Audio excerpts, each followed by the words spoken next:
Hi friends, welcome to Indhu's kitchen. இன்றைக்கி நம்மளோட கிச்சனில் குழந்தைங்கள்லேருந்து பெரியவங்க வரைக்கும் எல்லாருக்குமே ரொம்ப ரொம்ப ஹெல்த்தியான ஒரு டேஸ்டான ஸ்நாக்ஸ் எப்படி செய்கிறதுன்னு பார்க்கலாம். இதை செய்கிறதுக்காக ஃபர்ஸ்ட் ஒரு பவுலில் மெஷரிங் கப்பில் 1 கப் அளவு ராகி மாவு சேர்த்துக்கிறேன். கடையில் வாங்கினது, வீட்டில் அரைச்சது எது வேணும்னாலும் நீங்கள் யூஸ் பண்ணிக்கலாம். இது கூடவே இதுக்கு தேவையான அளவு உப்பு, 1/2 டீஸ்பூன் அளவு தூளுப்பு சேர்த்து நல்லா ஈவனாக கலந்துக்கோங்க.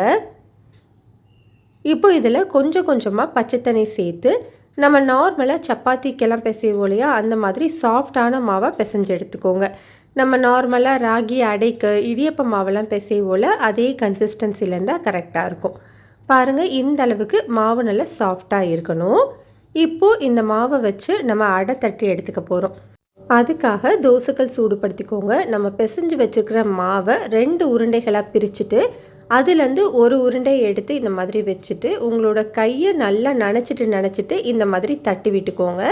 சப்போஸ் உங்களுக்கு இந்த மாதிரி அடை தட்ட பயமாக இருக்குது அப்படின்னா நீங்கள் தனியாக வாழை இலையிலையோ இல்லைன்னா பிளாஸ்டிக் ஷீட்லேயோ நீங்கள் தட்டிட்டு அதுக்கப்புறமா கூட தோசைக்கல்லில் சேர்த்துக்கலாம். ஸ்டவ்வை மீடியம் ஹீட்டில் வச்சுட்டு ஒரு 2 நிமிஷம் நல்லா வேக விடுங்க. வெந்ததுக்கப்புறமா தான் திருப்பி போட்டுக்கணும்.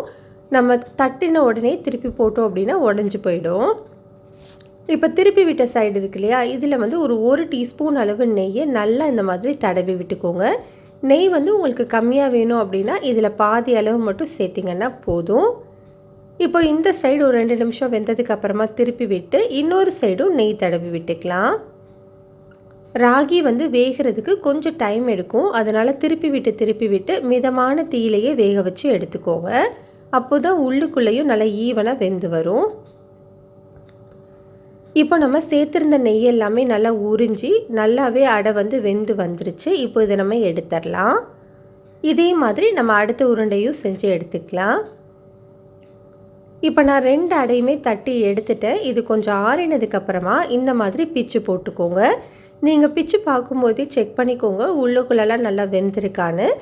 சப்போஸ் வேகாமல் இருந்தது அப்படின்னா தோசைக்கல்லில் போட்டு திரும்பவும் வேக வச்சு எடுத்துக்கலாம். இப்போ இது எல்லாத்தையுமே இந்த மாதிரி சின்ன சின்னதாக பிச்சு போட்டுக்கோங்க. அப்போது தான் நம்ம மிக்சியில் அரைக்கும் போது ஈஸியாக இருக்கும். இப்போ நான் 2 அடையுமே பிச்சு போட்டு வச்சுருக்கேன். இது தனியாக இருக்கட்டும்.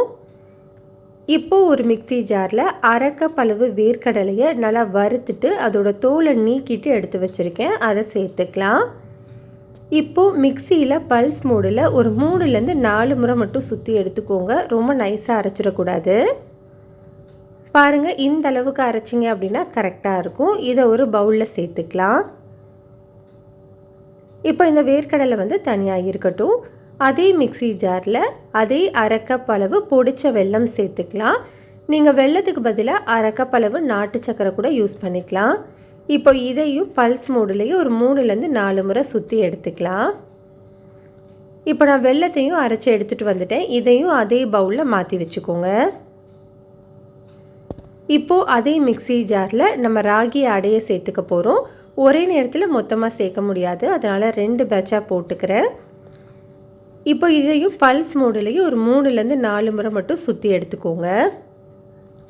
இப்போ நான் அரைச்சி எடுத்துகிட்டு வந்திருக்கேன் பாருங்கள். உங்களுக்கு பார்க்கும்போதே தெரியும் நம்மளுக்கு நல்ல ராகி புட்டு கன்சிஸ்டன்சியில் இருக்குது பாருங்கள். இந்த மாதிரி இருக்கணும். இப்போ இதையும் அதே பவுலில் மாற்றி வச்சுக்கலாம். 2வது பேட்ச் ராகி அடையை சேர்த்துட்டு இது கூட ஒரு 2 டீஸ்பூன் அளவு வெள்ளை எள்ளை வெறும் கடாயில் போட்டு நல்லா பொரியிற வரைக்கும் வறுத்துட்டு எடுத்து வச்சுருக்கேன். சப்போஸ் நீங்கள் வெள்ளை எள் இல்லை அப்படின்னா நீங்கள் கருப்பு எள் கூட யூஸ் பண்ணிக்கலாம். இப்போ இந்த எள்ளையும் இந்த அடையோடையே சேர்த்துட்டு மிக்சியில் பல்ஸ் மோடுலேயே ஒரு 3-4 முறை சுற்றி எடுத்துக்கோங்க. இப்போ நான் அதையும் அரைச்சி எடுத்துகிட்டு வந்துட்டேன். இதையும் நம்ம அதே பவுலில் மாற்றிக்கலாம்.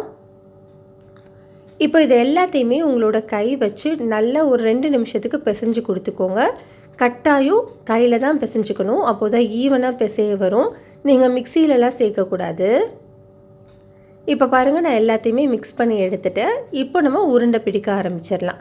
உங்களுக்கு எந்த சைஸில் உருண்டை வேணுமோ அந்த அளவுக்கு மாவு எடுத்துகிட்டு இந்த மாதிரி அழுத்தி உருண்டை பிடிச்சிக்கோங்க. உங்களுக்கு ஈஸியாகவே உருண்டை பிடிக்க வரும். இப்போ பாருங்கள், இதே மாதிரி நம்ம எல்லா உருண்டைகளையுமே பிடிச்சு எடுத்துக்கலாம். அவ்வளோதான், நம்மளுக்கு ரொம்பவே டேஸ்டான ரொம்பவே ஹெல்த்தியான ராகி சிமிலி உருண்டை ரெடி ஆகிடுச்சு. இது மாதிரி நீங்கள் ட்ரை பண்ணி பாருங்கள். குழந்தைங்கள்லேருந்து பெரியவங்க வரைக்கும் எல்லாருக்குமே ரொம்ப நல்லது. பிடிச்சிருந்தால் லைக் பண்ணி ஷேர் பண்ணிக்கோங்க.